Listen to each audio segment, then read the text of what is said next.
kalau kamu mau menanamkan ransomware saya di tempat kamu, saya bisa kasih percentage sekian persen. Wait. Dengan case seperti ini, di BSI ada orang dong yang bekerja sama dengan ini. Kita kasih solusi. Gua nggak ngerti nih BSI ini lagi ramai diperbincangkan, ada Coach Rene, ada Amin Harrison. Nasabah bro, ini nasabah. Iya. Nah, Suara nasabah. sabar, tenang. Saya sudah hadirkan beliau yang memang paham di terima bidang kasih ini. banyak. Nih kan gini, gue lagi nanya. Terus ngomongnya sama tukang podcast kan. Langsung dia bilang, ya udah kita langsung jadikan acara. Itu kan kayak gitu kan. Nah, cuma pertanyaannya, gue mungkin dari ranah seperti itu agak awam nih Coach. Makanya gue datengin langsung Amin. Bro, gimana? Gua aja awam.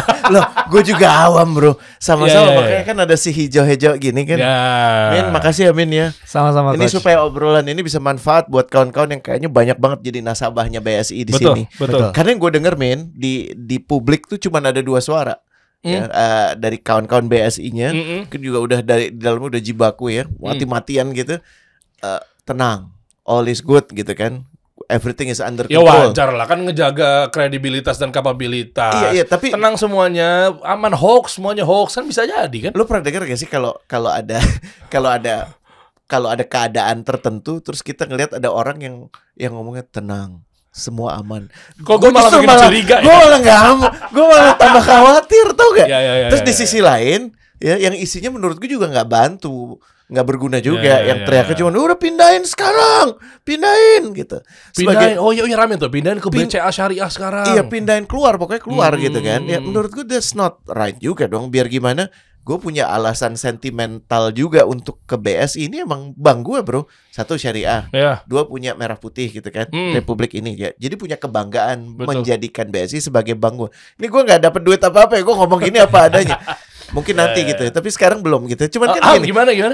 Mungkin nanti, tapi paling nggak kan gini, kita jujur apa adanya. Minimal di hire jadi direktur PR lah ya. Janganlah lenong aja, abis itu kan ngelepas tanggung jawab, kurang ajar banget. Tapi gini, yang gue pengen tanya ke Amin, what's going on sebenarnya? Betul. Itu satu, ya kan? Pengen dapat gambaran supaya kawan-kawan juga nggak cuman kayak YouTube komen gitu, tau kan? Iya. Ada apa terus? Ya ampun, mau dibawa kemana negeri ini? Gitu kan nggak berguna sama sekali gitu kan. Jadi kita lebih terdidik, lebih dapat ilmu terkait keadaan ini, mesti menyikapinya gimana. Concern banget. Karena waktu itu gue inget kabar hari Senin kalau nggak salah, Senin tanggal 8 itu bahwa istri gue nggak bisa transfer. Sama, ini kejadiannya gue ke bini gue langsung nanya ke gue awalnya. Iya, ini BSI gue nggak bisa ya? Iya dong. Nah, terus akhirnya gue coba cek ke rekening di luar, kasih solusi gue ada PT lagi dengan pakai BSI. Gue coba cek ke kantor, juga bisa nggak bisa. transaksi juga nggak bisa. Kebetulan kami harus bayar vendor. Oke. Oh ya nih kita lagi nggak bisa nih, bla bla bla bla bla. Ada maintenance. Nah ada apa nih? Bahasanya maintenance. Bahasanya Ada juga kan maintenance, sempat oke. ada dalam perawatan atau apa gitu. Ya betul. Nah Makanya makanya dimunculin kayak begitu. Nah, terus sempat beberapa hari, terus akhirnya kalau nggak salah hari apa ya? Hari Rabu itu udah bisa atau terus kami sempat nggak bisa lagi. Betul. Iya kan? Baru kemudian normal. Sekarang kemarin gue coba juga udah normal. Ya, jadi ini menyampaikan yang faktual. Nah, kekhawatiran muncul apa itu yang kemarin ya gitu. Kan bisa aja kita biasa aja nggak taunya muncul berita bahwa ada ransomware. Nah, apapun itu juga gue nggak paham gitu, biar si Amin ngejelasin nanti. Betul. Gue mau profiling bentar ya. Mungkin teman-teman juga ada yang belum tahu. Amin ini memang fokus banget di digital forensik ya. Cyber security in cyber general. security dan seterusnya gitu ya. Artinya mengenai hacker, kemarin juga pernah gue undang juga. Ya. Ini Bjorka. udah Itu kali sempat ketiga ngobrol kita. juga. Ya. Sampai pas lu juga kena kan? Gue juga kena aplikasi gue, makanya gue panggil dia lagi. Artinya berkali-kali. Artinya satu, di sini gue pengen dapat insight-nya, dan kedua mudah-mudahan lu dapat kerjaan dalam hal ini ya. Amin. Amin. Nah, ya, ini sebenarnya Ada apa sih? ya itu satu, dan Ya. kedua cara kerjanya seperti apa? Gue awam bro. Oke. Tuh biasa gue nggak paham betul. Ini kayak gimana metodenya ke-hack ini? Ya. Pikiran gue udah jorok aja tuh. Wah, tahun panas nih. Tahun panas. Politik nih. Politik. Isu dibentur-benturin nih. Jangan-jangan mungkin orang jadi nggak percaya lagi dengan yang dekat sama Islam nih, karena memang bank syariah yang diincar nih. Macam-macam deh. Gue udah kotor banget deh mikirnya deh. Nah cuma biar clear deh. Ini gimana proses ini terjadi? Lockbit, ransomware, apalah itulah. Oke. Mungkin kalau kita bisa ngobrolin ya, ini kita ada di ranah allegedly ya. dugaan kalau misalnya ada ransomware di BSI dan menyerang sistemnya mereka sehingga jadi mereka belum tidak secara kita nggak bisa menegaskan secara 100% gitu ya. Betul. Kita nggak bisa bikin judgement ketok palu kalau BSI kena ransomware dan kemudian kita akan bahas kenapa mereka bisa kena gitu kan. Nah, tapi kalau misalnya kita ngobrolin ranahnya allegedly alias dugaan, kita bisa cerita dan kita bisa sharing apakah ransomware itu dan apakah si Lockbit 3.0 itu gitu. Jadi kita mulai tarik dari ransomware dulu. Ransomware adalah sebuah tipe malware yang mengenkripsi data. Sehingga datanya itu tidak bisa lagi dibuka, diakses. Bentuknya bisa jadi kayak pasang kunci baru ke peti gitu ya. Betul. Jadi kita punya certain data di PC kita, di server kita, terus kemudian datanya itu dienkripsi. Dan dekripsinya itu, kunci untuk melakukan undecryptnya itu ada di mereka. Nah, dan kita harus bayar tebusan untuk minta kuncinya tersebut. Ini gue udah duga nih, ini anak-anak muda pemalas nih Anda nih kayak begini nih. Kerja woi. Anak muda? Emang muda kan katanya, gue di berita gue lihat anak-anak muda sekelompolannya. Iya, gini. Makanya namanya itu ransomware, karena datanya di held ransom, gitu. Nah, ransomware ini punya beberapa tipe, beberapa iterasi, beberapa model yang digunakan sama beberapa grup tertentu. Jadi modelnya, grup A ini bikin namanya ransomware A, grup ini namanya ransomware B. Dan menariknya adalah Lockbit itu dulu keluar pertama tahun 2019, itu namanya ABCD ransomware. Bentar Min, pelan-pelan Min. Ransomware, Lockbit ini Lockbit itu nama orangnya, nama kelompoknya. Lockbit ini nama kelompoknya, grupnya, atau nama produknya. Nama produk. Lockbit ada di dalam ransomware. Bukan. Salah satu nama gini. Kalau Mas Dery membuat sebuah ransomware, tapi mau dikasih nama apapun, brandingnya bro. Oke. Lockbit itu brandingnya. Dengan dengan pakai branding Lockbit, ketahuan nih dari gue gitu. Ada di dunia itu mungkin orang-orang itu sudah saling mengenali. Gitu. Berarti usernya Lockbit. Bukan usernya, creatornya. Oke. Creatornya. Jadi ransomware-nya ini adalah perangkat kayak semacam malware apa segala macam yang digunakan buat tempurnya. Betul. Ransomware ini adalah salah satu tipe dari malware. Soalnya kalau kita ngobrolin malware itu mungkin cara kerjanya tidak sesophisticated ransomware. Meskipun dalam teknis sebenarnya sophisticated. Malware itu hanya menguasai sebuah komputer sebisa mungkin nggak ketahuan dan bisa di remote dari jarak jauh. Tapi kalau ransomware itu tadi, mereka mengenkripsi data sehingga tidak bisa diakses, dan untuk mengaksesnya lagi kita harus bayar ransom. Tujuannya uang berarti kan? Tujuannya uang. Iya kan, penyanderaan kan ini. Betul. Clear di situ ya. Berarti memang nih anak pengen ngambil database, ujung-ujungnya diancam, ditebus, bayar gue. Kurang lebih seperti itu. Model bisnisnya ransomware itu ada banyak. Modelnya ada yang tebus, langsung dikasih, dan ada model yang modelnya ransomware itu ada yang namanya ransomware as a service. Dulu gue pernah bikin paper mengenai hal ini, namanya ransomware as a service. Ini apa sih? Nah, ransomware as a service ini adalah kita sebagai orang yang non-technical itu bisa menjadi afiliasi dari grup ransomware tertentu. Sehingga kita nanti akan dibayar percentage dari tebusan yang akan dikasih sama ransomnya. Kayak affiliate marketer juga sistemnya, kayak jualan MLM di MLM gitu, kayak jualan di Tapi perannya apa orang ini? Perannya yang orang non-tech ini. Ya, peran orang non-tech ini bisa jadi insider. Bahaya. Ya, jadi siapapun orang ini, yang let's say misalnya gini, Coach Rene punya afiliasi terhadap sebuah perusahaan tertentu, katakanlah kasih solusi. Ya, terus kemudian gue sebel sama kasih solusi. Sama Dery selalu bilang gue pendek gitu kan. Iya kan, terus gue bilang makan nih pendek. Terus akhirnya gue masukin, gue ngomong sama lu misalnya gitu ya, bro, gue lagi nggak suka nih sama Dery gitu kan. Terus kita kerjain yuk gitu, kurang lebih gini. Pertama mereka mungkin akan send out invitation email Atau justru ada invitation-nya gitu. Iya, atau apapun cara komunikasinya sehingga bikin orang itu kalau kamu mau menanamkan ransomware saya di tempat kamu, saya bisa kasih percentage sekian persen. Wait. Berarti maaf ya, ini dugaan ya. Sekali lagi ini dugaan ya. Dengan case seperti ini di BSI ada orang dong yang bekerja sama dengan ini.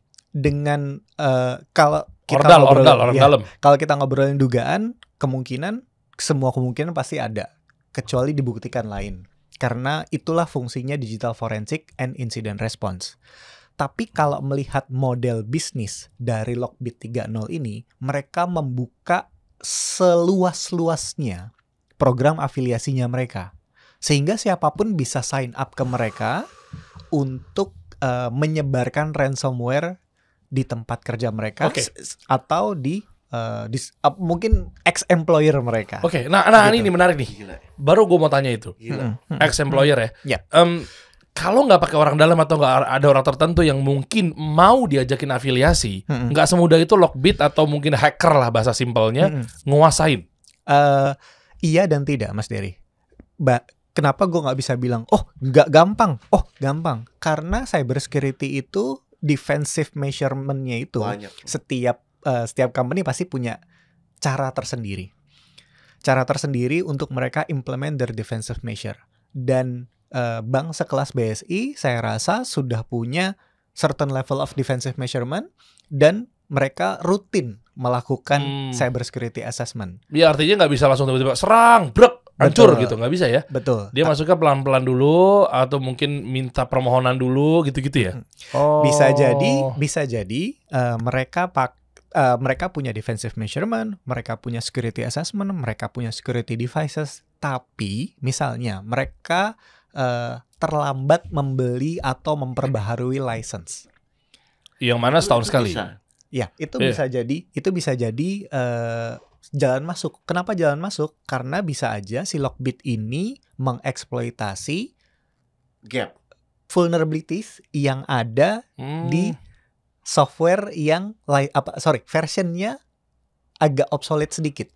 Iya, makanya license itu setahun sekali. Ya, biasanya setahun sekali. Jadi tinggal ngukur dong, dicoba masuk, ketahuan license-nya itu masih aktif apa enggak, bisa tuh. Iya. Dari si hacker ini. Si hacker ini biasanya mereka punya certain level of information gathering juga sih. Iya, betul. Information gathering ketika mereka tahu, jalan masuknya kira-kira dari sini. Nah, kalau kita rule out things yang ada orang dalam. Nggak ada orang dalam. Bisa karena biasanya grup ini mendapatkan akses masuk biasanya dari email. Emailnya diklik sama seseorang yang nggak sadar sama IT security. Gue pernah tuh kayak undangan wedding. Iya, undangan wedding atau tilang APK. Lo dapet lotre gitu kayak model-model. Sama kayak gitu. APK aplikasi buat jadi belum tentu juga orang dalam yang complicit ya. Tapi bisa aja orang dalam yang nggak paham. Ternyata dia udah dijadikan kaki tangannya tanpa sengaja gitu. Betul sekali. Nah, Lockbit Group ini memang grup yang terkenal, yang masif banget membuka affiliation program. Di mana sih? Rusia? Gini, Lockbit berita dari kemarin Rusia itu? Yes, gini. Lockbit Group ya, cyber criminal group ini Russian spoken group. Tapi Russian spoken group itu doesn't mean they are Russians. Sepakat. Iya. Mungkin saja mereka supaya dibilang orang Rusia. Berkomunikasi dalam bahasa Rusia. Tapi belum tentu Rusia. Yes. Dan ada salah satu afiliasi grupnya mereka yang ditangkap di Kanada. Dan mungkin mereka, dan bahasanya adalah ditangkap di Kanada dan akan diextradite to the US. Berarti kan mereka US. Orang Amerika. Atau kejahatannya dilakukan terhadap perusahaan Amerika. Bisa juga loh bro. Bisa tapi pertanyaan deh, berarti yang diserang ini bukan BSI doang dong? Bukan, grup ini amat sangat aktif di dunia cybercrime.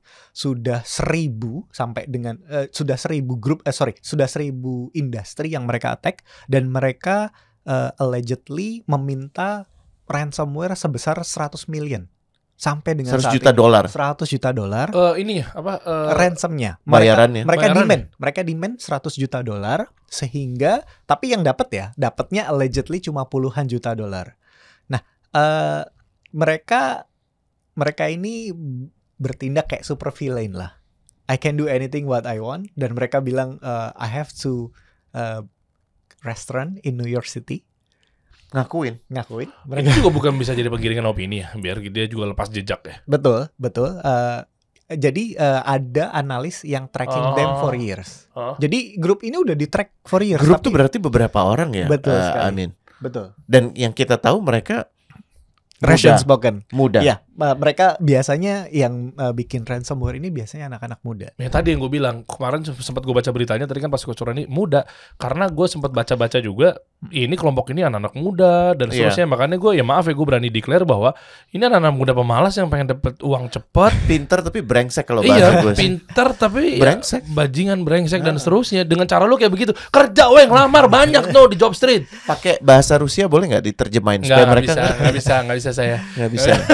Jadi ini ada satu cerita, kalau ada salah satu pembuat ransomware itu 3 tahun pensiun karena dia sudah dapatkan certain amount of money, $1 million ya.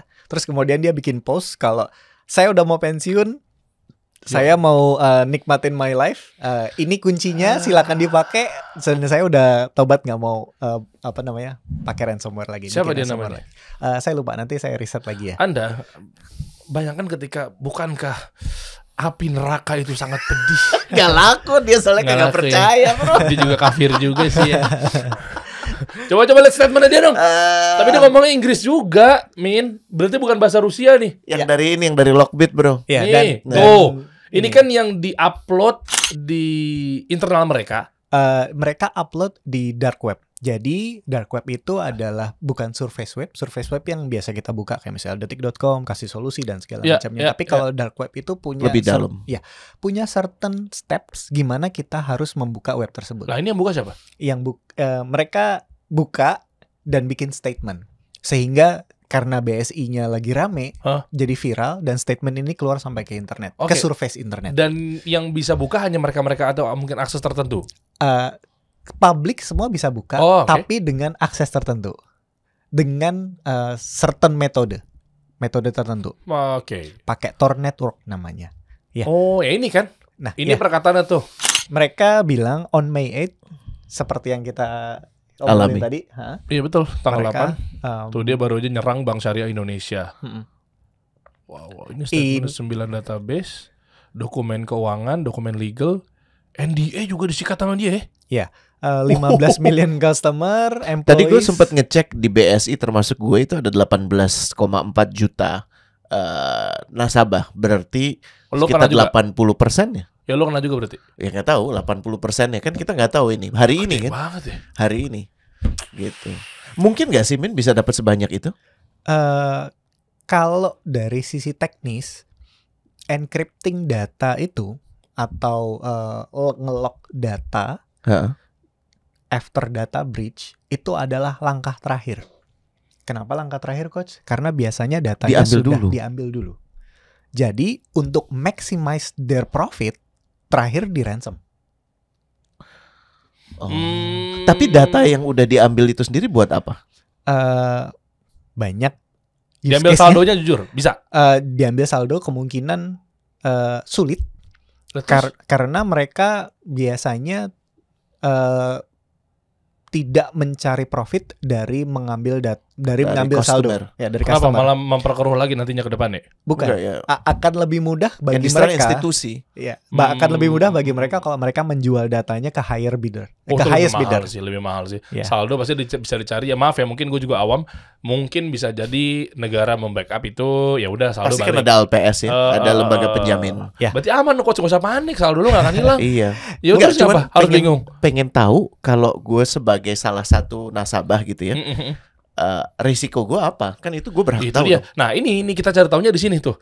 State yang di bawah tuh, we give the banks management 72 hours tuh. 72 jam sekarang udah belum? Udah, hari ini. Hari ini 72 jam untuk mereka ngontak ke si Lockbit itu. Kalau gue orang risk gitu ya, lebih aman gue berasumsi bahwa gue termasuk datanya. Walaupun dia mungkin bohong, bahwa ternyata nggak 15 juta customer, 80% misalnya cuman sebagian kecil gitu. Mungkin aja, cuman kan lebih aman buat gue mengasumsikan gue termasuk di situ. Betul nggak, Min? Betul. Jadi kalau kita ngobrolin use case dari data breach ini bisa macam-macam. let's say use case-nya paling gampang, besok Coach Rene sama Mas Dery ditelepon sama orang kartu kredit gitu misalnya. Karena saldonya sehat. Oke. Tapi bisa juga macam yang lain. Kayak misalnya di targeted attack atau dibilang ngerti gue. Atau as simple as this. As simple as kenapa masih ada orang yang melakukan hacking terhadap sekolah-sekolah playgroup. Datanya buat apa sih? Kan cuma nama orang tua, anak dan segala macamnya. Tapi mereka bisa telepon orang tuanya, anaknya jatuh di kamar mandi. Salah gunakan, bener dugaan jatuh gue. di kamar mandi, terus sekarang ada di rumah sakit dan tolong transfer. Dan mungkin bukan Lockbit yang melakukan itu, tapi dijual itu ke orang-orang yang melakukan itu. Dijual, betul sekali. Nah, si Lockbit ini metode pembayarannya itu macam-macam. Kenapa saya bilang macam-macam, Coach? Mereka metodenya, bisnis modelnya adalah you can pay to extract the data, you can pay to hold the data, you can pay to extend the deadline. Jadi bayarannya itu negosiasinya bisa macam-macam. Hence ada kompetitor lain bisa membeli datanya juga. Kompetitornya BSI atau kompetitif landscape-nya. Apapun itu, Coach. Yeah. Tapi sebagai gue nanya kepentingan gue dan nasabah-nasabah yang sekarang juga lagi nonton dikasih solusi. Yang Amin rekomendasikan untuk kami nasabah itu ngapain jadi? Mungkin karena di situ ada password, username gitu. Mungkin akan lebih baik kalau kita mengganti passwordnya. Kalau bisa PIN e-banking, ya ini saya tahu sulit, Coach. Tapi kalau bisa, kalau kita punya beberapa m-banking yang ada di mobile, sebisa mungkin diganti atau berbeda. Semua PIN-nya. Iya, karena ketika satu breach, maka akan bisa dipakai di yang lain. Ada ekosistem yang membantu untuk melancarkan serangan lain. Oke, Min, ini jadi solusi nggak ketika diblok sementara? Mungkin bilang ke customer service, gue blok dulu deh, atau mungkin di freeze dulu deh akun gue gitu. Itu gimana? Kalau dana dan akun mestinya aman. Karena ya ada LPS juga dan ada mekanisme negara yang menjaga itu. Untuk itu. Jadi cuman penggunaan yang lain-lain itu loh. Tiba-tiba ada telepon yang kayak gitu. Keganggu juga sih, nggak nyaman sih. Iya, karena makanya ada UU perlindungan data pribadi. Ketika ada breach, harus declare kalau mereka kena breach. Ini undang-undang berarti di Republik ini? Betul, undang-undang perlindungan data pribadi yang sudah disahkan, tapi masih ada grace period untuk penerapannya sekitar 2 tahun kalau nggak salah ya. Sudah berlangsung? Sudah berlangsung. Dan isinya adalah tadi apa? Ada macam-macam, Coach. Ada deklarasi untuk mereka ke regulator kalau mereka sedang kena breach. Terus kemudian mereka mereka bisa kena denda. Mereka bisa ada denda kurungan badan juga kalau mereka tidak terbukti lalai ya dalam menjaga data ya. Betul sekali. Tapi yang penting tadi yang aku dengar Amin bilang adalah pada saat ada kejadian wajib melaporkan. Wajib melaporkan. Kepada siapa, Amin? Kepada regulator. Regulatornya siapa di sini? Pemerintah. Pemerintah kalau nggak salah nanti harus ada badan sendiri yang bertanggung jawab di bawah presiden untuk menerima laporan. Dan mendenda, memberikan reward dan punishment terhadap UU PDP tersebut. Gitu. Jadi please correct me if I'm wrong. Soalnya saya not that good buat apalan, Dok. Oke. Min, gini, simple. Ketika memang ini terjadi kan bentuknya ancaman dan ujung-ujungnya mungkin duit apa segala macam kan, diminta sama pelaku atau hacker ini. Yang udah-udah itu seperti apa? Apakah memang bank terkait yang memang di sini adalah Bank Syariah Indonesia membayar atau dihantam balik dengan kekuatan tim-tim security-nya mereka? Ini gimana sih biasanya? Bayar sebenarnya bisa-bisa aja kan? Bayar bisa-bisa tapi aja. ya malu banget, rugi dan seterusnya gitu pasti kan? Iya dan tidak. Kita kan ngomongin resiko nih.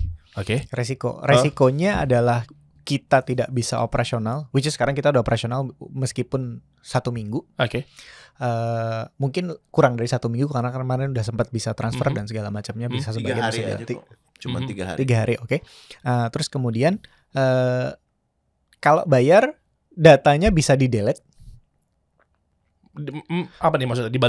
Dibalikin dan dia nggak akan jual ke tempat lain. Yang nge-delete siapa? Si Lockbit-nya. Kan jadi gua tahan ya. Kan ada kan gini dia. Datanya gua copy dulu. Paham. Cuma gitu taunya kan? Di-delete? Ya nggak tahu. Itu kan kita ini makanya argumennya aja kemungkinannya. Kalau di-delete artinya dia termasuk baik. Makanya supaya kan bisa bilang. tapi kan bisa aja diterima data duitnya terus dijual juga kan juga bisa. Jadi dapat double. Itu. Betul. Kita nggak bisa karena ini ya, cybercriminal group. Gunung satu minta gunung lagi pasti. Cybercriminal group ini kita nggak bisa tebak behaviornya mereka seperti apa. Jadi kalau misalnya bayar dan di-delete, bayar datanya kembali, bisa aja. Nah, terus langkahnya gimana? Mendingan kita siapin pasukan, BSI nyerang balik dengan kekuatan yang dipastikan harus lebih kuat daripada si Lockbit ini gitu. Kayaknya it's very unlikely solutions karena mereka untuk attacking balik itu butuh persiapan. Bukan ada di koridor hukum yang pas lah dan kok gitu? Ya karena ini kan kita jadi korban. Nah, gue mau wakili BSI misalnya sebagai warga negara Indonesia gitu. Ya, kalau duitnya Mas Dery dicolong di rumah gitu ya, apakah Mas Dery berhak retaliate ke malingnya gitu? Kan pas tahu dulu malingnya di mana. Iya, betul sekali. Dan ada mekanisme hukum kalau misalnya, saya lapor, terus tolong diinvestigasi. Misalnya seperti itu kalau dalam kejadian perampokan konvensional ya. Yang bisa dilakukan mungkin adalah pasang barikade dan defensif yang kuat. Udah diambil. Udah juga ya. Iya. Kalau berikutnya itu. Kalau kayak gini kita cuma bisa ngobrol mungkin lesson learn-nya seperti apa. Hikmah. Lesson learn seperti apa. Iya, qadarullah sih memang, tapi kan jadi harus ada certain cybersecurity procedure yang namanya incident response dan incident handling. Kita bisa melihat bagaimana kita bisa mengcontainment si insiden ini. Kalau sudah kejadian, mungkin kita bisa ketahuan nih, awalnya ternyata ada email yang masuk ke dalam sebuah inbox employee, terus kemudian tidak sengaja diklik sama dia karena dia tidak tahu dan seterusnya. Nah, maka dari situ bisa dibilang, ya sudah, next adalah kita bisa memperkuat infrastruktur IT kita, sistemnya seperti apa, cybersecurity-nya dari sisi email. Bisa nggak Min, kalau ternyata dugaannya seperti itu, email masuk atau mungkin link yang sekarang juga sering berada di sosial media, admin sebuah brand itu asal ngeklik, taunya dia salah, akunnya kehack, dijadikan akun giveaway apa segala macam, itu banyak banget tuh. Betul. Nah, mungkin nggak peran security di sini, ya cyber dan seterusnya itu kayak model yang ketika lo mau menghapus akun, terus muncul ada UX iya apa tidak, apa sih istilahnya tuh, mengingatkan kembali. Jadi nggak perlu jadi nggak yang beneran lo mau hapus ini. Jadi nggak tiba-tiba sekali klik, one click oke, kan bahaya juga ya maksud gue ya. Itu apakah peran-peran kayak lo gini atau mungkin yang lainnya yang memang bertugas dibuat kayak double verifikasi gitu loh? Gue nggak paham sih istilahnya apa tuh. Iya, kalau tugas gue mungkin bisa melakukan filter terhadap email yang masuk dan possible resiko ini adalah malicious link. Loh, masa BSI nggak punya tim itu? Punya. Sekelas dia? Gue yakin punya. Terus? Gue yakin punya. Kok bobol? Tapi kita punya cerita lain ya. Misalnya nih, gue akan kasih cerita lain. Ini berarti kebobolan kan ya? Iya. Misalnya BSI kebobolan nih. BSI kebobolan. Ada username dan password. Terus mereka ngincer bank lain.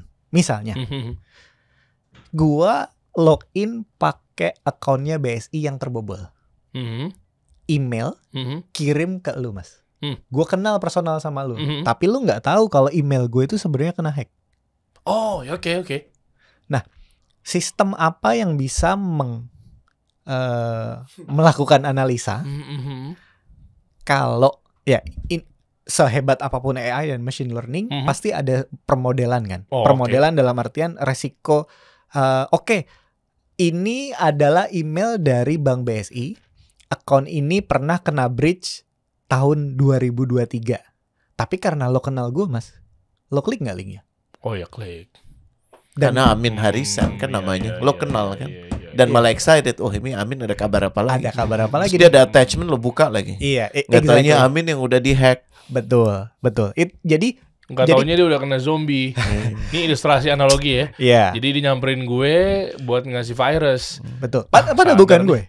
Iya. Padahal bukan gue. Dia gigit gue kena itu. Yes. Jadi ini kenapa data breach itu mahal? Datanya. Kenapa? Ya karena itu. Karena bisa dibuat jadi step lain untuk attacking ke tempat lain atau jadi foothold buat ke tempat lain. Kita sangat berharap sebenarnya ada insya Allah kita undang juga kawan-kawan BSI kenal ya. Ini coach, kenal wakil direktur utamanya. Iya kita BSI. akan coba undang kawan-kawan dari BSI sambil juga ngobrol. Kan nggak enak juga ngomongin mereka-merekanya nggak ada di situ gitu ya. Jadi kawan-kawan kawan-kawan BSI kalau melihat obrolan ini bisa gitu. Dan yang asiknya tadi sempat ngobrol juga sama Amin sih, kan di sini kan sempat juga dibilang ya, mereka mengatakan the management of the bank could not think anything better than to brazenly lie. Jadi ini menariknya begini, kalau menurut gue suara yang dari tengah itu dibutuhkan. Gue biar gimana akan tetap mempertahankan diri gue sebagai nasabah di BSI. Ya kan, karena pertimbangan tadi risikonya. Jadi yang mesti dijaga adalah justru pasca ini pengamanan macam apa. Jadi kayak akunnya diganti, bahkan yang bank-bank lain juga ya itu juga diganti. Iya. Dan baik sekali kalau kemudian BSI juga datang aja dan emang ini kejadian emang lagi menimpa lo, musibah gitu kan. Kata dasarnya soba yang artinya memang ditujukan ke lo saat ini. Mungkin ada hal baik, bukan mungkin, pasti akan ada hal baik yang diterima oleh BSI setelah kejadian ini, hikmahnya, dan orang-orang yang selanjutnya mungkin untuk industri akan jadi lebih baik gitu. Itu sih. Ya. Betul. Gitu. Bisa dipastikan nggak sih Min bahwa ini benar-benar terjadi tapi kalau ngelihat dari kayak gini atau ini cuman hoax? Just to be sure ya. Gitu. Yeah. Just to be sure ya. Sempat mikir begitu. Aduh. Kita ngomong dari sisi teknis. Iya. Kalau kita ngomong dari sisi teknis, it's a high possibility. Kalau ini adalah legit threat. Legit threat karena Lockbit is a very big name. Dan memang udah akses juga tuh ya. Very big name di ransomware community dan mereka bukan dari Bit lah ya. Kalau itu nggak dikenal sama sekali ya. Bukan. Saya masih selevel sama Honda Beat lah. Jadi belum segede mereka. Lockbit. Jadi very unlikely kalau mereka publish hoax yang bilang kalau it's not true. Gua pura-pura ngehack bank tertentu gitu ya, dan terus kemudian mereka just doing this for public stun atau cuma buat gain fame. Kayaknya very unlikely karena mereka itu lebih bahaya justru ya. Iya, karena mereka it's a very professional cybercrime tim group ya. Yang mengatasnamakan Lockbit juga bisa nggak? Mungkin bukan dia gitu. Tapi menurut gue misalnya kan? Ini gue coba jawab ya Min. Kalau mengatasnamakan Lockbit, disikat lo sama Lockbitnya. Betul sekali. Karena kan lo dia piawai di situ. Lo pakai nama gue. Habis junior pakai nama senior misalnya. Selesai juniornya. Iya. Bener nggak? Betul.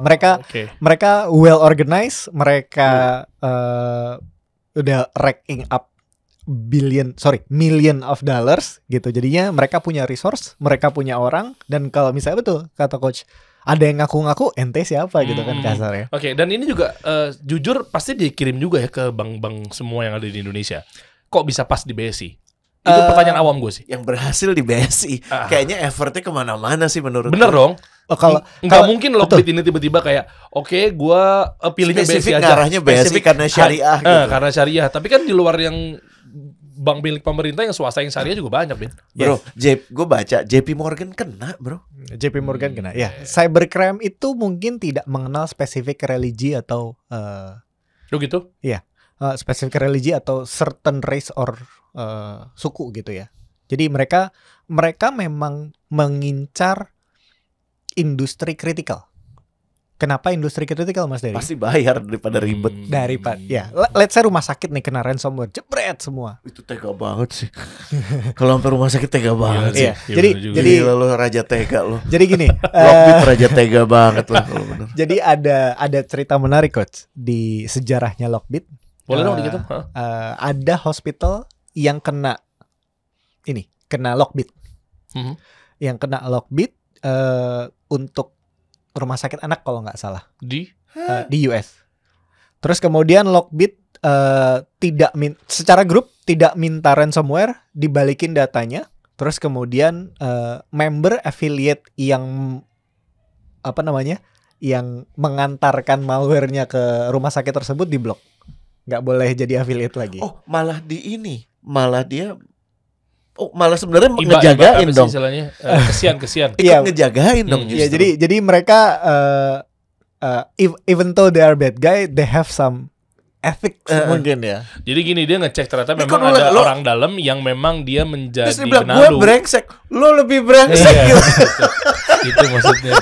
Jadi membernya dia yang affiliate. Affiliate yang attacking that hospital diblok. Malah diblok. Dan berarti ada baiknya juga dong Lockbit. Ya bad guy ethics jatuhnya. Iya kan? Tapi gini, Min, boleh nggak lo jelasin? Mundur dikit ya. 1.0 atau 2.0-nya ini gimana sejarahnya? Kan sekarang tiba-tiba udah 3.0 nih. Gue kan gak ngikutin di ranah ini ya. 1.0 sama 2.0-nya mereka ngapain? Yang ransomware. Lu mau gabung atau enggak? Ya siapa tuh 4.0 gue bisa gabung. Na'udzubillah. Dari Allah. Enggak. Gue penasaran aja tiba-tiba itu 3.0. Yeah. Kan gue gak paham. 1.0 nyerang kemana, 2.0 nyerang kemana, atau itu volume atau apa sih maksudnya? Ya jadi gini, versioning dari sebuah ransomware itu menggambarkan bahwa grup itu adalah aktif dan solid. Ya, karena mereka terus melakukan evolusi, dan Lockbit 3.0 ini secara statistik memang yang paling berhasil di antara ransomware yang lain. Oh, ini bukan tahta angkatan gitu, bukan. Ini kelompok-kelompoknya aja. Ya, angkatan juga. Iya. Jadi mereka udah kaya banget. Jadi udah mundur kayaknya. Oh iya? Serius? Gini, jadi pertama brengsek banget sih orang-orang. Pertama ABCD ransomware. Ini cikal bakalnya Lockbit. Abis itu Lockbit 1.0, Lockbit 2.0, terus kemudian Lockbit 3.0. Jadi Lockbit 1.0 kesebar, terus melok banyak itu. Terus kemudian kan ada orang yang secara defensif melakukan riset. Gini, kalau kita ngobrolin attacker pasti ada defender kan? Oh iya. Ya kan? Dan kalau kita ngobrolin enkripsi itu ada dekripsi. Basisnya sama, matematik. Jadi algoritma. Jadi kalau teman-teman mau jadi researcher cyber security memang secara matematis, logika harus bagus. Itu harus tajam. Jadi defender ini berhasil memecahkan kunci enkripsi dari 01 Lockbit 1.0. Ya, Lockbit 1.0, mungkin 2.0 juga udah ada dekriptornya. Jadi ketika udah ada dibikin lagi, jadi terus aja gitu antara senjata sama armor gitu ya. Betul. Berarti akan ada 4.0 akan ada dong. Kemungkinan kalau mereka gain profit yang besar, terus secara grup mereka nggak ketahuan nih sampai sekarang gitu, kemungkinan mereka akan terus. Emang sesusah itu yang nyari mereka tuh? Well, iya dan tidak. Okay. Maksud gue kan gini, negara ini kan, ya katakanlah ini benar ya, ini kan alleged semua ya dalam case ini, dan harapannya kawan-kawan BSI juga bisa mempertimbangkan diri untuk datang gitu ya. Kalau ini benar, dan BSI kan punya negara kan punya BIN, kan bisa aja dicari, itu kan orang-orang pintar semua. Betul. Sama seperti yang waktu itu gue pernah ngomong coach di sini. Kalau kita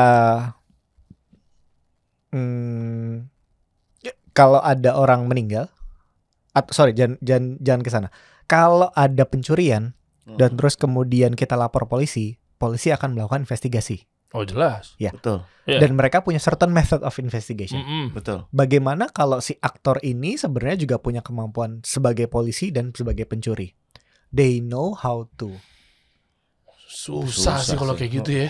Ya enggak sih. Kuasa Allah aja udahlah, bismillah. Iya. Jadi FBI sendiri dan researcher di luar itu pekerjakan sama FBI kan. Iya, mereka juga melakukan investigasi terhadap grup ini karena meresahkan, dan mereka showboating gitu, kayak gue nggak bisa ketangkep. Gue punya duit banyak, gue super villain. Mereka bisa bilang seperti itu. Tapi gini ya, mungkin nggak? Kan dia belajar sama guru pasti kan? Ya. Ya anak muda ini, atau mungkin dulunya kan nggak mungkin tiba-tiba dia terus langsung pintar jadi hacker kan? Dia belajar sama guru kan? Lah gurunya aja suruh mecahin masalah. Enggak, pertanyaan gue konyol memang. Tapi maksud gue sesimpel itu gimana tuh? Tarik profesor-profesornya. Lo pernah lihat filmnya Jackie Chan nggak? Yang mana? Yang muridnya itu lebih pintar dari gurunya. Banyak banget. Iya juga sih. Kalah eksplorasi gurunya, mereka eksplorasi. Karena mereka udah lebih ngelihat jauh gitu. Maaf ya Min, kurang lebih kayak gitu. It's fine. Karena kita kan kita mungkin seumuran ya, Mas Der. Kita millennials. Kita ada di sisi transisi di mana maaf Pak. Sorry ya, millennial stop dulu bentar ya. Oke, lanjut. Kita berada di sisi transisi di mana analog dan digital. Ya. Anak-anak yang sudah lahir di dunia digital, mereka penyerapannya dan penggunaan teknologinya akan lebih cepat. Oke. Dan itu yang membedakan generation gap dalam bidang teknologi. Tapi kan fundamental dipegang sama baby boomers. Betul, tapi mereka kita ngobrol nih, kita tanya Coach Rene ya. Coach sudah pernah pakai ChatGPT 4? Pakai. Gak mungkin. Lu bohong. ChatGPT pakai gue. Buat apa? Buat nanya-nanya, sejak mereka ada gue ngikutin. Malah nomor 1 udah ada di sini. Tapi pakai buat bisa ngedit video, buat pakai ngedit foto itu. Enggak. Ya, basic utility usage ChatGPT dengan dengan advance utility untuk ChatGPT ya berbeda. Beda. 4.0 itu maksudnya itu. Ya. Gue pikir ChatGPT aja sama. ChatGPT sekarang udah versi 4 dan bisa di feeds nggak cuman teks tapi juga bisa audio dan semua video. Ngedit video dan thumbnails, image. Betul Coach. Jadi utilisasinya berbeda. Meskipun Coach sudah pakai, wah ChatGPT seru nih, ternyata bisa dipakai. Tapi baru 1.0 misalnya. Iya, tapi utilisasinya hanya 1.0. Summary annual report tuh 1.0 berarti. Iya, itu 2.0 kalau nggak salah, Coach. Jadi please summarize this table itu kalau nggak salah 2.0. Itu enak banget. enak. Ya. Daripada gue nyuruh anak-anak nggak berguna kayak Aldan gitu kan. Gue minta hari ini datangnya baru minggu depan gitu kan. Ya kan ChatGPT hitungan 2 menit selesai man. Iya. Jadi kita bisa fit Excel atau Word terus please summarize this email, please summarize this word, please summarize this doc. Berarti bisa diefisiensi ya? Bisa banget. Ya, jadi untuk monotonus dan repetitive task itu bisa pakai AI. Lu perhatiin nggak orang-orang yang nonton kita di sini di studio ini dari tadi kan tidur ya. Pas lo ngomong gitu langsung pada melek semua, langsung pada gini. Perhatiin nggak? Di studio ya. Pada kaget semua langsung. Nah, itu keretakan. Rasionalisasi itu langsung. Ya. Kerjaan gue nggak relevan. Langkah ke depannya apa, Min? Maksud gue gini, Min. Ini kan aduh, gue takut suzon sih. Enggak gue takut suzon sih ya. Tapi mudah-mudahan sih enggak kita bahas ya. Pasti kan BSI akan ngadu sama regulator. Minta dana dong. Untuk membenahi ini gimana caranya? Kan bisa pakai dana. Betul. Ya, mereka kan powerful. Ini bank syariah terbesar di Republik ini. Paham. Masalahnya bukan dana, bro. Terus pakai apa cara ngebenahinnya? Kan masih pakai dana. Gimana sih orang costly ini pasti, Coach. Iya, masalahnya bukan cuma dana. Kalau maksudku adalah kalau dana itu ada. Iya, enggak. Pertanyaan gue, maksudnya pertanyaannya belum selesai. Dana itu mau diapakan itu loh pertanyaan gue. Kalau memang ini lagi dan berulang itu problem maksud gue. Gue sangat berharap, gue jawab dulu ya, Min. Amin nanti bisa mengatakan secara baiknya gimana gitu kan, rekomendasi dia sebagai, solusinya apa? Ini problemnya bukan problem enkripsi, bukan problem pencurian data, tapi ini sebenarnya kesempatan buat tim BSI terutama leadership timnya to do the right thing. Kalau gue ngelihatnya sih itu. Ya udah kita bantu aja BSI. Iya. Caranya apa yang perlu dipersiapkan sama teman-teman BSI? Misalnya contoh kayak lo nih beserta perusahaan lo, atau mungkin di ranah yang mana nih elemen-elemen tertentu yang agar ini minimal ini nggak keulang lagi gitu nantinya. Iya. Apa? Coba. Kalau kita ngobrolin apa namanya? Ini suggest. Ini jokesnya di kalangan teman-teman IT security ya. Wah, budget IT-nya naik 200% misalnya ya Coach. Harusnya demand-nya tinggi, harusnya begitu. Betul. Budget IT-nya naik 300%. Tapi budget IT security-nya enggak. Kok bisa? Nah itu dia kan. Timpang. Jadi kayak mobil 3 rodanya gede, tapi 1 rodanya masih kecil. Jadi sub part dari IT-nya. Jadi budget IT kita besar. Akan kita naikkan tahun depan 500%. Tapi apakah budget IT security-nya eksponensial juga. Dan ini kan kalau nggak lagi keadaan kayak begini nggak kelihatan gunanya, bener nggak? Betul. Nah, makanya jangan-jangan ini demand creation lo yang bikin. Hah? Enggak. Gue nanya. Maksudnya kan agree. Adanya sales kan harus di-create dulu demand-nya kan? Agree. Kalau dia namanya, jangan-jangan lu tergabung dalam Lockbit 3.0. Dia namanya Greenbit. Karena suka warna hijau ya. Setiap kesini bajunya hijau mulu. Secara tidak langsung boleh dong gue bilang begitu. Agree. Secara tidak langsung, with all due respect, ini mendorong industri cybersecurity yang ada di Indonesia. Exactly. Gak cuma perusahaan gue, tapi teman-teman gue yang punya kemampuan di bidang cybersecurity pasti ditanyain. Supaya kita nggak seperti terkena Lockbit juga, apa yang harus kita lakukan? Hal seperti itu. Dan memang nggak bohong kalau misalnya demand creatornya adalah kejadian seperti ini. Oh, oke. Bukan mereka, tapi kejadiannya. Kejadiannya ini yang bikin kita jadi lebih dikenal. Tapi supaya kita clear, Demin. Lu bukan Lockbit atau tergabung di dalam Lockbit kan? Enggak bener juga, dia barusan gue mikir juga sih. Jangan digituin, ini mau gue jadiin judul. Judulnya jangan lupa. Ternyata kita menemukan siapa orang di balik Lockbit kan? Enggak gitu. Gini, kalau ternyata dia kan gue bilang di antara 15 juta itu satu Rene Soeharno boleh di-tag. Pakai orang dalam curang. Gitu ya. Keluarin dong nama gue. Enggak. Bukan dia, enggak. Tuh. Dari jangan menjerumuskan orang, ntar dia repot lo dipanggil-panggil. Kejadiannya yang membuat industrinya terangkat. Tapi bukan dia pelakunya. Gitu. Iya bukan pelaku. Gue nggak bilang dia pelaku, tapi maksud gue apa ya, geng-geng kalian lah, apa sih ngomongnya istilahnya, anak-anak IT. Gue nanya loh, ntar gue serang sama IT lagi nih. Komunitasnya yang akhirnya dari Ansyah Asari, kamu pernah dihack kan? Iya betul. Langsung diam deh. Gue jadi memutuskan usaha aplikasi gue jadi trauma, gue kencengin lagi. Enggak, masih gue nanyanya jangan-jangan mungkin di balik ini semua ya, maaf banget, lu juga ada sekian persen sisi rasa bahagia di balik ini semua, dalam arti yang memang mungkin meraih kepentingan tertentu, apa segala macam, kita kan nggak tahu gitu loh. Betul. Tapi kalau Coach Rene nih post di Instagram, Coach Rene ini followernya 50 juta misalnya. Oke. Ngepost di Instagram dia pakai baju buatan gua. Nggak ketahuan. Apa namanya? Ini misalnya baju by Green gitu misalnya ya. Oh ya, kelihatan kalau itu. Baju by Green di tag gitu. Secara teoritis orang akan pengen beli bajunya. Oh iyalah. Iya. Betul. Sama dengan hal kayak gini. Ada kejadian cybersecurity, terus kemudian ada data breach, terus kemudian secara teoritis bisnis cybersecurity-nya akan naik. Iyalah, ngikut. Tapi buying power-nya rendah. Ada dan tidak itu nggak bisa nggak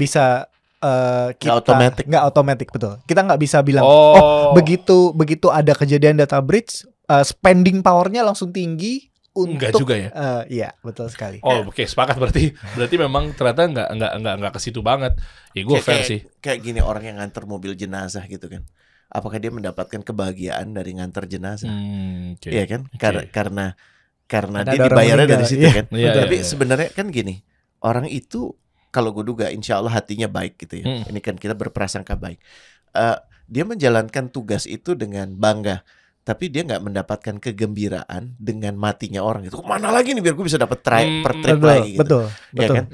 Dan kita juga tahu yang terbesar kan itu karomahnya dari Sang Pencipta. Terkait hal ini sih, menurut gue ada takeaways yang penting banget, yang porsi untuk nasabah kayak gue ataupun semua yang punya, gue yakin di Republik ini semuanya punya bank account baik di BSI atau dimanapun. Katakanlah ini benar. Ini bisa terjadi di bank apapun. Betul. Agree. Ya kan. Jadi nggak bisa kita menyudutkan BSI, mengatakan bahwa this is your fault. That's menurut gue itu kayak kayak apa ya, ada satu kejadian terus sepenuhnya salah dia, jadi semua yang baik dilupakan. Itu kan nggak pas. Di saat yang sama seperti yang Dari juga bilang, rada susah juga kita nggak mikir kalut gitu, apalagi udah mendekati tahun politik nih, kok yang diarah Bank Syariah ya kan, ini apa ada hubungan sama capres tertentu gitu kan, jadi kemana-mana menurut gue nggak perlu.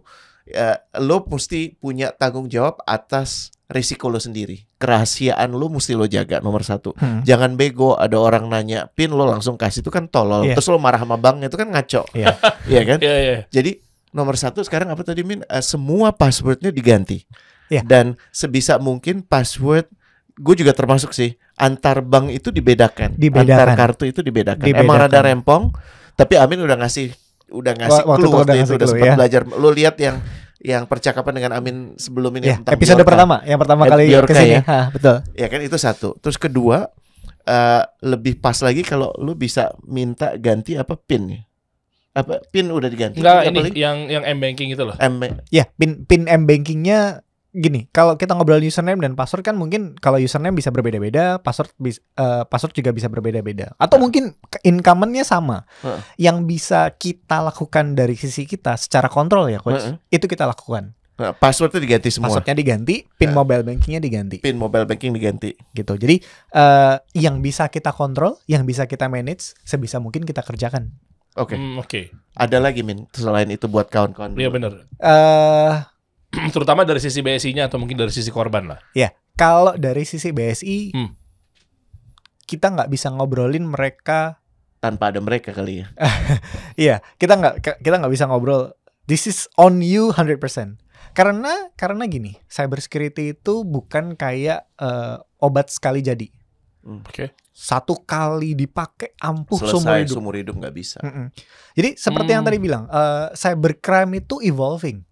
Mungkin mereka dulu awalnya cuman ngirim email, terus ya emailnya diklik syukur, nggak ya udah mereka kirim ke yang lain gitu. Tapi kalau sekarang mereka punya model business affiliation yang bikin orang tertarik, wah ini grup punya nama bagus, gue cicilan banyak gitu misalnya, terus gue ex-employer mereka, gue kenal atau gue vendornya, bekas vendornya, dan gue ngerasa kalau ya udahlah, kalau mereka bayar tebusan gue dapat percentage juga, ya udah. Oke lah, lumayan lah gitu ya. Iya, yang bisa di cover dari sisi cyber security untuk hal seperti itu, it's very difficult. Jadi kita nggak bisa bilang mereka nggak doing cyber security, mereka nggak ada data hygiene dan segala macamnya. Tapi yang pasti cyber security it's not a one time medicine gitu. Jadi ya mesti berkala ya. Mesti berkala dan punya standar prosedur tertentu. Ya, kalau nanti kawan-kawan BSI bisa hadir, kita kan mengirimkan undangan, kita ajak dirimu lagi berkenan. Boleh dong. Boleh berkenan. Ngobrol ya. Dan apa menurut gue ini jadi pelajaran baik sih, bahwa apapun itu, gue percaya banget, I'm an optimist kalau untuk hal itu ya. Terjadinya sesuatu tuh ada peruntukan baik yang kita belum lihat.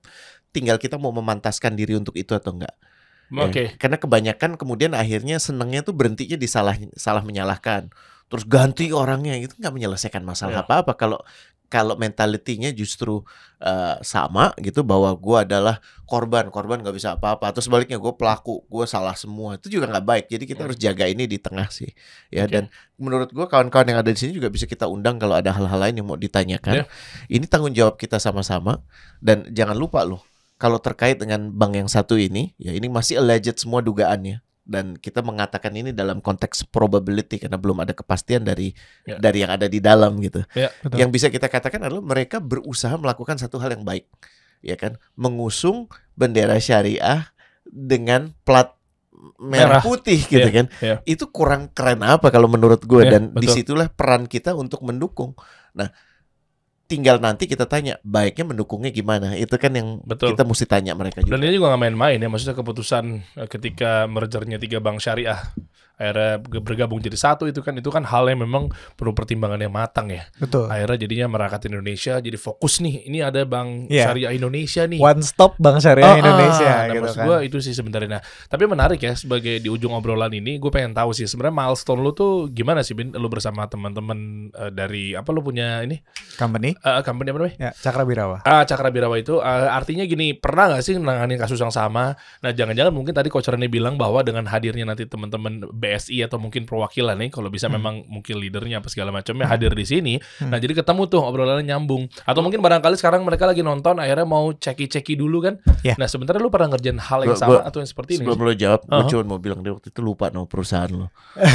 Dia ingetnya apa? Iya. Pak Karno. Pak Karno. Amin, Pak Karno. Cakrabirawa. Abis itu gue tambahin. Lo kebanyakan nonton G30 SPKI lo. Gue bilang Pak Karno. Terus bingung kan coach Rene kan?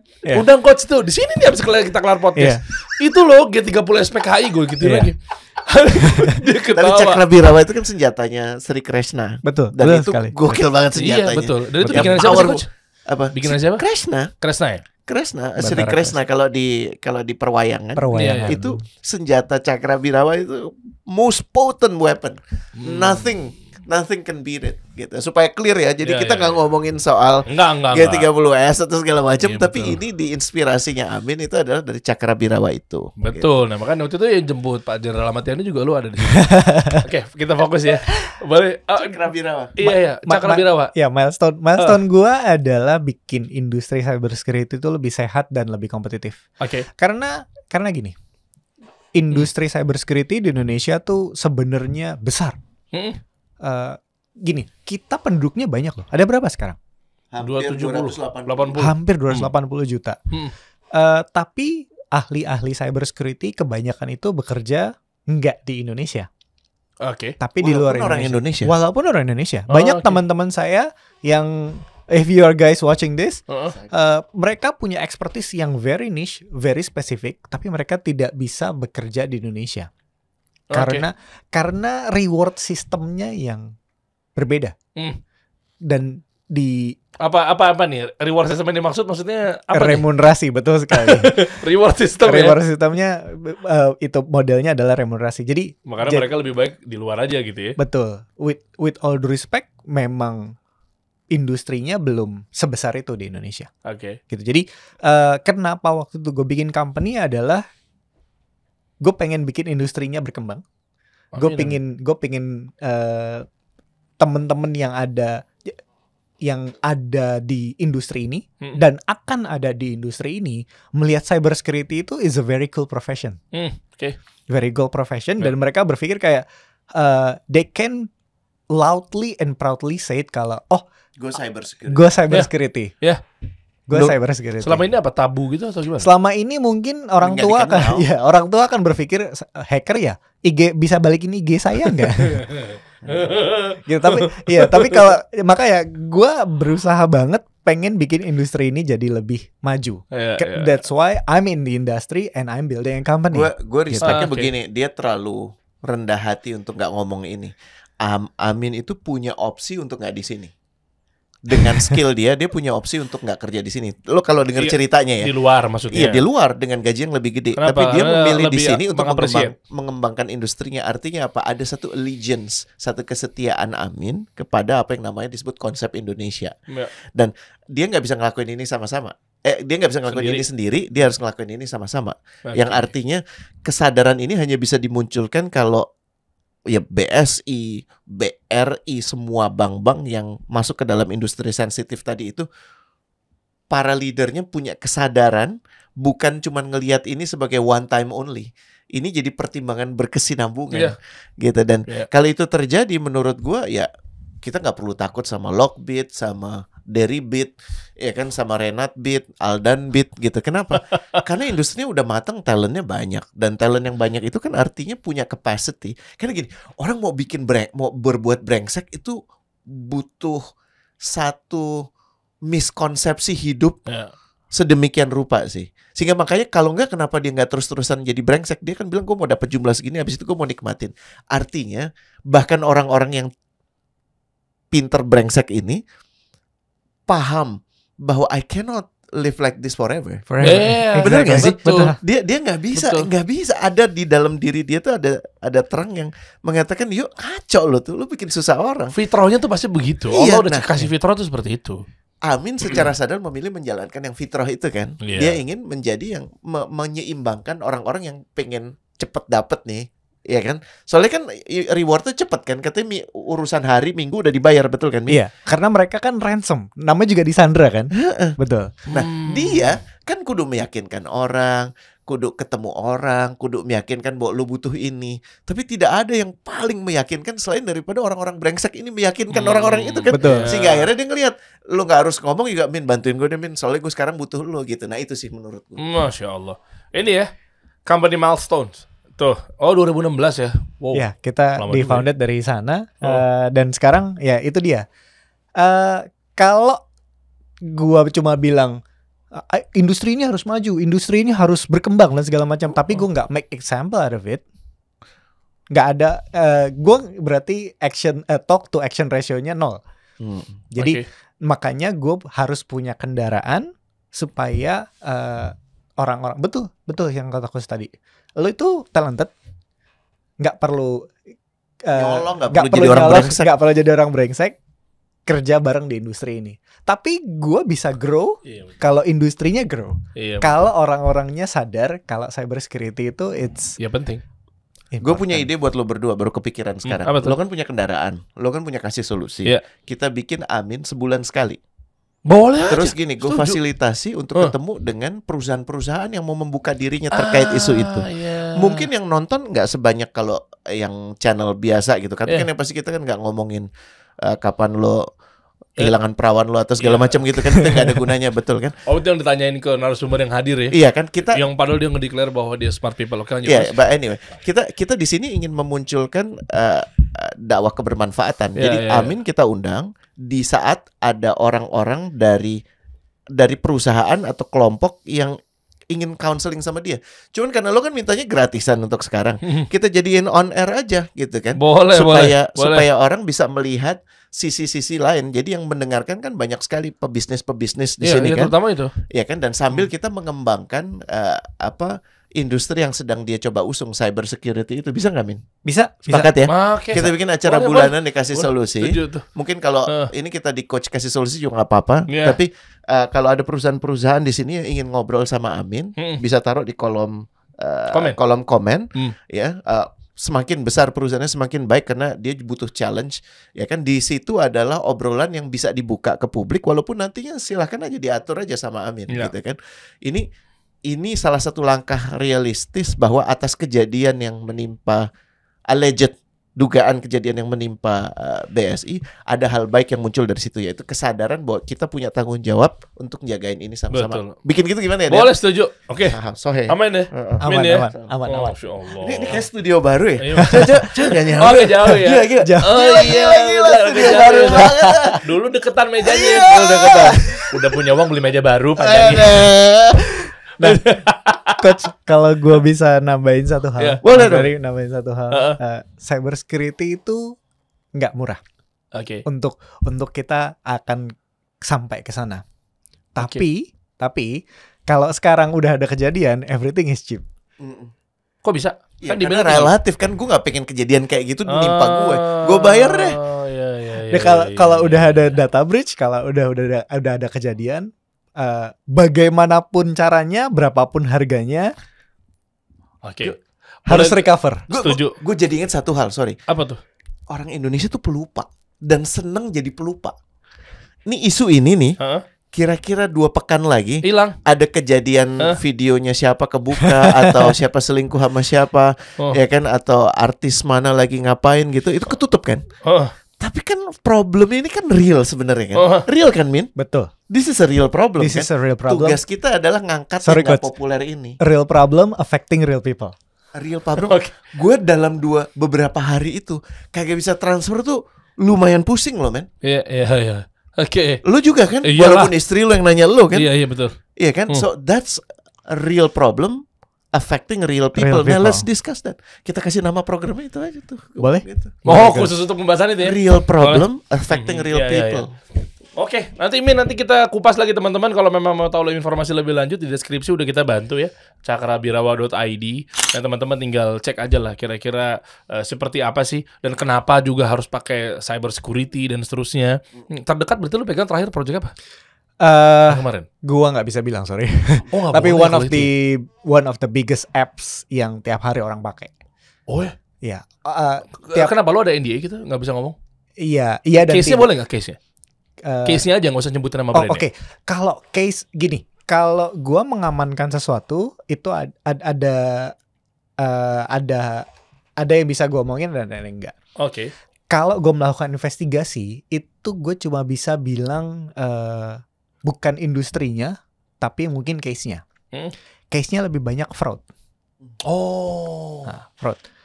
Ya, seperti yang tadi kita bahas sebelum podcast ini, instant gratifications itu yang mendorong people buat jadi malicious. Gitu. Jadi fraud itu kan instant gratification. Banget. Langsung dapat. Kayak likes, kayak subscribe. Subscribe, itu it's instant gratification. Jadi kalau kita ngobrolin people yang delayed their gratification buat menghargai prosesnya, belajar, bekerja, dan seterusnya, we should support them 100%, we should reward them 100%. Karena instant gratification itu kayak dalam artian it's cheap and penyakit. Fast food. Pay later. Pay later ya, benar. Kan lo susahnya nanti. Lo pengennya liburannya sekarang, bayarnya nanti. Beli somethingnya sekarang. Beli gadgetnya sekarang. Ya itu perilaku brengsek tuh berawal dari perilaku goblok. Nyebelin nih. Iya. Orang tua dimaafin. Ya apalagi cukup. Sampai ketemu setiap bulan sama Amin ya seneng banget. Udah jangan banyak kan kayak solusi di hack lagi ntar. Kita kasih solusi.